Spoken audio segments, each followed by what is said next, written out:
Imagine life in a city, saving money on car payments, insurance, and no more driving around aimlessly searching for a place to park. Where is this magical place? Today, we have 5 amazing options for you here in the Cincinnati area. Now, I'm not putting these in any specific order because each area has a little something different to offer. So what we'd love is if you put your favorite in the comments below as we're going through this, and let's dive right in. We're starting in Northside. It's west of the city, but it's a very diverse and eclectic neighborhood with a strong sense of community. It's known for its quirky shops, music venues, art galleries, and extremely vibrant street art. Northside also has several parks and green spaces for outdoor recreation. Now, this is the hip and cool neighborhood in Cincinnati, in case you hadn't found it yet. Its only downfall, according to Reddit users, is its lack of a larger grocery store. Now, they do mention that there are farmers markets and there are some other kind of smaller local, maybe more bodega style shops where you can buy groceries or some grocery items. But now, you can get groceries delivered from Kroger pretty much anywhere in the area. So you might have to take a bus if you don't want to go with delivery, but you can survive in Northside without a car. Many of the homes here are up a lot of steps or they're mixed with multi-family properties that have units for rent. Average home here is 3 bedroom, 2 bath, 1,684 square feet. It was built in 1915. It sits on about 0.14 acres and likely has no usable basement because it was built in 1915. And there's probably no garage or driveway or parking on the property. Once in a while you'll find it, but not often. Now, currently the average sale price is $276,000 and there are currently 16 active listings in the area and there are 57 that have sold in the last 6 months. Median days on market is currently 10. Know that the ones that aren't perfect do sit much longer. Anything that is updated or it's got something special or just really easy to move into, those are gone very quickly. Clifton. Clifton is home to the University of Cincinnati and is a lively and eclectic neighborhood as well, with a mix of students, lots and lots of students, young professionals, and professors of all kinds. The Gaslight District is especially popular with its quiet streets and grand historic homes. Clifton is the most diverse area we're going to talk about today, with shopping, restaurants, UC Hospital. The Ludlow Avenue area is very popular and it's got lots of restaurants, coffee shops, and boutiques. Now, I have not been to the Kroger here in quite some time, but looking at pictures online, can't call it Crow Ghetto anymore. Those of you who went to UC know exactly what I'm talking about. For those living in the Clifton area now, this Kroger really makes this area much easier to enjoy life without a car. The average home here is 4 bedrooms, 2 baths, 2,110 square feet, sits on 0.22 acres, was built in 1924. Now, there are 15 homes currently for sale and 37 have sold in the last 6 months. The average sale price is $398,000, with the lowest home selling for $115,000. The highest price property sold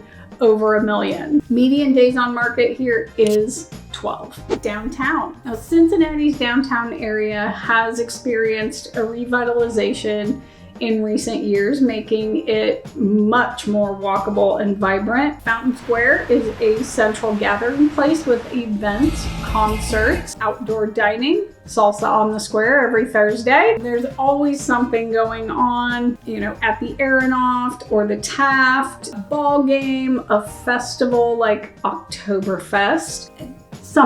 There's something happening every day, it feels like. Now, the downtown park system is amazing. It's really, really fun. It's a great place to take, a break from work, enjoy a lazy Saturday, biking or, bike riding near the river. There is a Kroger in the corporate Kroger building on Court Street between downtown and Over the Rhine, and it definitely makes living downtown so much easier.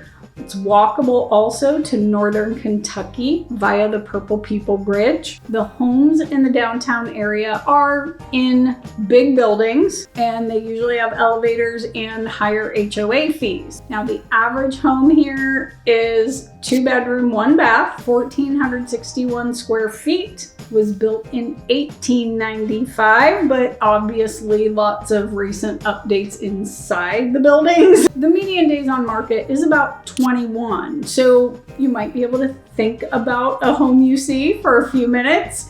And if you do want to have a vehicle, you're going to want to spend some time finding a parking garage or a place to park if it's not included with your building. The biggest complaint we do here is that parking is very expensive, so another good reason to not have a car. But there are currently 10 properties available. 19 have sold in the last 6 months. The average sale in this area is right around $350,000. Kind of shocking for all the amenities that you get living in the downtown area. Over the Rhine.